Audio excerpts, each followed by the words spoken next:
What if I told you you don't always buy what you want, but rather you're buying what you don't want to be? When we think about branding, we think a lot about identity, right? We assume people choose brands to say who they are. Like, I'm a Nike person, I'm a Mac user, I drink Coke, I don't drink Pepsi. But in reality, a lot of brand loyal has nothing to do with who you are and everything to do with who you are not.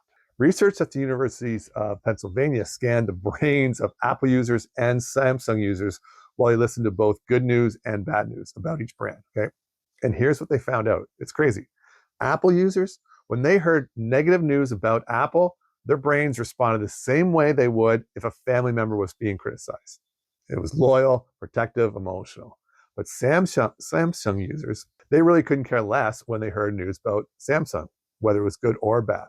But when they heard bad news about Apple, well, then their brains lit up. And can you think of any other major situation where this might sound familiar? In the US, right now, we're seeing this play out in politics every day.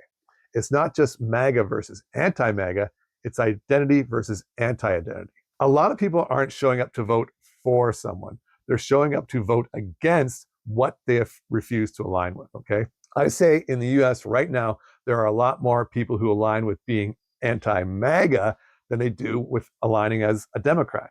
And that's not shallow, that's just human. Belonging and rejection are two sides of the same coin. So when someone buys your product, don't assume it's about specs or features. And don't assume they picked you out of admiration.